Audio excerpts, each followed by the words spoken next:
हे उदाहरण आहे मित्रांनो, लाईव्ह उदाहरण आहे।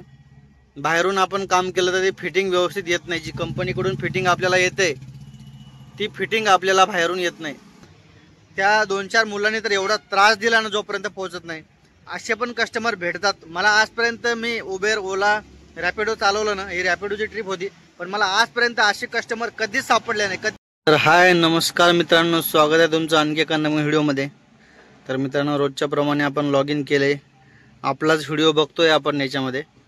तर हे बघा, कोणी पण कुठून पण ओळखून घेतं, त्यामुळे आपलाच व्हिडिओ बघतो। दुसऱ्या आयडीवर, माझ्या आयडीवर बघायला जमत नाही, नाहीतर ते प्रॉब्लेम होतोय।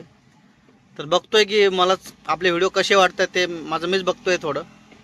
आणि आता मित्रांनो, मला एक सांगायचं आहे तुम्हाला, ही जे माझी बटन आहेत ना, ह्याने विंडो खाली होते।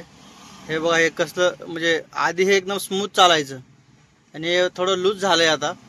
हे म्हणजे बाहेरून फिटिंग झाले, त्यांनी फ्रेम टाकली आणि आधीची फ्रेम काढली इथली, तर ह्याच्यामध्ये हे फिट बसलं नाही।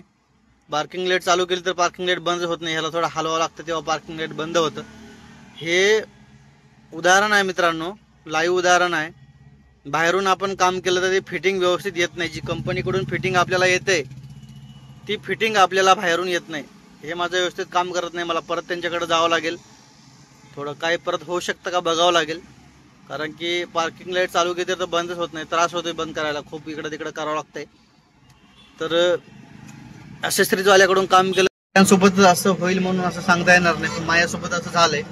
सगळ्यांच्या गाडीचे फीचर्स आहे ते सगळे मॉडिफिकेशन वेगवेगळे असतात, पण आपल्यासोबत असं झालंय। ₹100 गॅस बसला, किती? 709 सेलेरिओ गाडीमध्ये। मित्रांनो, मी आता जेवण केलंय, थांबलो इथे। तर मित्रांनो, मला तुम्हाला एक विषय सांगायचा। मी एक राईड घेऊन आलो होतो। आता मी तुम्हाला लोकेशन सांगणार नाही, फक्त मला त्या राईडबद्दल सांगायचं आहे। मी राईड घेऊन आलोय, तर एकतर आधी पिकअप करायला गेलो, पिकअप पण एकदम असं गल्लीमध्ये आणि कस्टमर माझ्याजवळून फक्त 50 मीटर लांब थांबलेला, तरी पण मला कस्टमर सांगत नाही की हा आम्हीच आहे। आणि 50 मीटर पण समोर आले नाही, आणि 50 मीटरसाठी मला गाडी समोर बोलवायला लावली आणि मला बोलले की गाडीला टर्न बसतोय। मी त्यांच्यावर विश्वास ठेवून गेलो की म्हटलं गाडीला टर्न बसेल। तिथं जाऊन बघतो तर गाडी वळवायला कुठंच जागा नाही। त्यानंतर बोलतात की नाही इथं नेहमी गाडी येते, इथं वळवा तुम्ही गाडी। वळवायला बघतो तर गाडी कुठंच बसत नाही, कुठंच बसत नाही। त्या बाजूच्या गाड्या लागल्या, मग ते एक सोसायटीचा गेट खोललंय, त्या गेटमधून गाडी टाकली कशी तरी, पण मला जवळपास 20 मिनिटं लागली तिथं। माझी गाडी थोडी छोटी आहे सेलेरिओ, पण तिथं जर सपोज वॅगनर पण असती ना तर निघाली नसती, खूप अडचण गेली असती, आणि डिझायर पण निघाली नसती। मला हेच सांगायचं अशा कस्टमर लोकांना, अरे जागा असली ना आम्ही 2 किलोमीटर समोर येतो, पण जागा नसेल तर तुम्ही असं नका करत जाऊ यार। आणि परत त्यांनी मला एवढा त्रास दिलाय, जोपर्यंत राईड संपत नाही मला असं वाटत होतं की यार ह्या लोकांना मी कधी सोडू आणि कधी उतरू त्यांना गाडीतून। पण मला वाटलंय की आपण थोडं आउटसाईडला गेलोय, पण राईड पडली आपल्याला, तर चला म्हटलं घराकडची राईड आहे तर घेऊ आपण तिकडे। म्हटलं आपलं जेवण वगैरे पण होईल, त्या हिशोबाने चांगल्या रेटची पण ट्रिप होती, त्या हिशोबाने मी घेतली। पण त्या गाडीत बसल्यानंतर त्यांनी एवढा त्रास दिलाय। 2-3 मुलं होते, कोणी गेअरला हात लाव, कुठं पाय मार, कुठं हे खरतड कर, असं कर तसं कर, नक मार, हे कर तसं कर, म्हणजे असं शांत।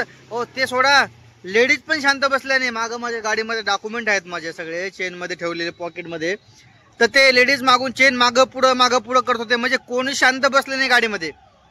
मी अक्षरशः एवढा परेशान झालो ना।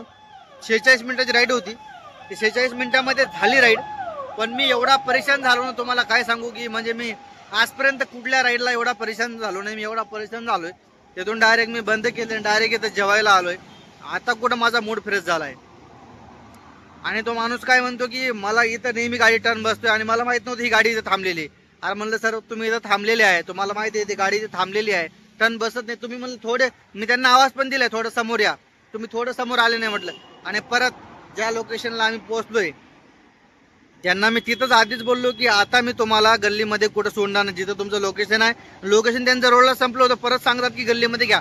म्हणलं मी गल्लीमध्ये कुठं गाडी घालणार नाही, तुमचं इथं लोकेशन संपलंय, तुम्हाला इथंच उतरावं लागेल। असं पण नव्हतं की बाबा ज्या लोकांना मी आणलंय की बाबा त्यांना म्हणजे असं की म्हणजे खूप एजेड लोक आहे, असं पण काही नव्हतं।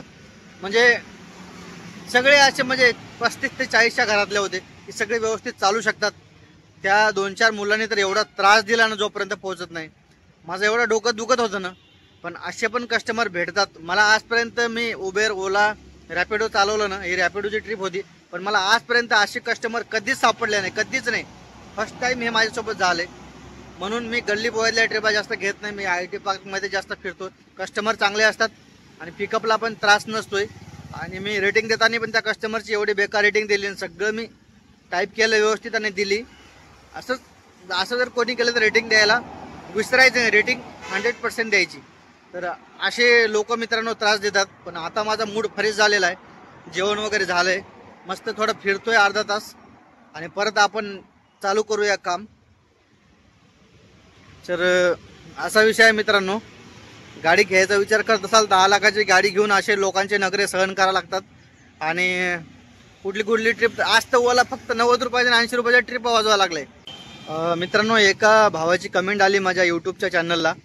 तर त्या भावाची कमेंट मला खूप आवडली, मनापासून मला आवडली त्याबद्दल, म्हणून माझी बोलायची इच्छा झाली.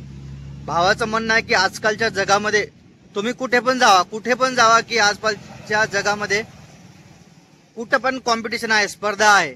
पण भावाचं म्हणणं आहे की स्पर्धा आहे त्याच्यामधून आपण काय वेगळं करू शकतो आणि आपण त्याच्यामधून वेगळं करून एक म्हणजे नाही का सक्सेसफुल व्यक्ती बनवू शकतो, त्याच्यावर आपण फोकस करूया आणि ते धाडस करून आपण त्याच्यामधून सक्सेस बनवूया आणि काहीतरी मार्ग काढून त्याच्यातून बाहेर निघूया.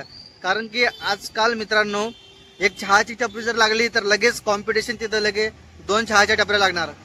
सपोज एक गाडी कोणी घेतली तर लगेच 10 गाड्या दुसऱ्या दिवशी उभ्या राहणार. म्हणजे प्रत्येक फील्डमध्ये. हे तर आता माझ्या समोरचं उदाहरण आहे त्यामुळे मी सांगतोय. तर भावाची कमेंट मला खूप आवडली, त्याच्यामधून शिकण्यासारखं आहे. तर भावांनी पण गाडी घेतली माझे व्हिडिओ बघून. तर खरंच मित्रा तुझी कमेंट मला आवडली, त्याबद्दल मी पण त्या कमेंटमधून शिकलोय. कारण की तर मित्रांनो 3167 रुपयाचं काम झालंय आपलं. आता वाजले बघा 10:22. अरे 10:22 झाले. आणि रॅपिडोने आपल्यासोबत खूप मोठा गेम केलाय. बरोबर आपले एक राईड राहिली होती, 140 रुपये इन्सेंटिव्ह भेटणार होता. राईड दिली होती बरं का, पण दूरच्या राईड टाकू लागले. बरोबर आता मला ड्युटीला जायचे, जवळची राईड पाहिजे होती पण जवळची राईड टाकत नाही, त्यामुळे मग मी बंद केलं. नाही तर ते 150 ते आणि 150 ते 300 रुपये म्हणजे 3500 रुपयाचं काम जवळपास झालं असतं आपलं. पण काही झालं नाही. आता आपला वेळ झालाय तर आता आपण थांबू शकत नाही. तर अशा प्रकारे दिवस संपलाय मित्रांनो. आणि एवढी कंबर दुखते ना काय सांगू तुम्हाला. म्हणजे गाडी चालवून थोडं उद्या आराम करावा लागेल दुपारपर्यंत, त्यानंतरच गाडी काढावं लागेल. कारण की कंटिन्यू माणूस जर काम करत राहिला तर बिमार पडायची शक्यता खूप दाट आहे. कारण की गाडीमध्ये कसं पाणी वेळेवर नसते, जेवण वेळेवर नसते आणि तब्येत बिघडण्याचे चान्सेस जास्त असतात. त्यामुळं उद्या दुपारपर्यंत बंद ठेवायचं आहे आपल्याला. आजचा दिवस आपला छान गेलाय. ते एकच कस्टमर आपल्याला चांगले भेटले नव्हते, खरंच छान भेटले नव्हते ते कस्टमर. आणि बाकी काही विषय नाही. बाकी सगळे मग मी जे माझं रोजचे रुटीन आहे कोरेगाव पार्क इकडे तिकडे मी जे करतोय ते तेवढंच केले. तर झालंय बघा. एका CNG मध्ये काम केले मी आज, महत्वाचं म्हणजे. कारण की का बरं ट्रॅफिक नव्हतं आज ट्रॅफिक नव्हतं आज, कारण की जास्त सुट्टी असल्यामुळं सगळे लोक गावाकडे गेले. तर उद्या पण ट्रॅफिक नसणार, संडे आहे उद्या. तर उद्या पण दुपारून पण चालू केले तरी उद्या टार्गेट आहे 2 पर्यंत करायचं. म्हणजे मग तुम्हाला वीकली अर्निंग दाखवतो किती झालं ते माझं ना, एका वीक मध्ये किती अर्निंग झालं ते. तर अशा प्रकारे मित्रांनो आजचा दिवस गेलाय. सध्या तर बघा आता सुट्ट्या आहे त्यामुळं काम होत आहे. काम केलं तर होते मित्रांनो, एवढं नक्की आहे. पण काम केलं तर होते. काम केलं तर ॲप आपल्याला ट्रिपा बरोबर टाकते. आपण ट्रिपाच घेत नाही गेलो तर ते ट्रिपा टाकत नाही, असा विषय आहे. तर चला मित्रांनो आजच्या व्हिडिओमध्ये एवढंच. व्हिडिओ आवडला असेल तर व्हिडिओला लाईक करा, चॅनलला नवीन असेल तर सबस्क्राईब करायला विसरू नका, कमेंट करायला विसरू नका.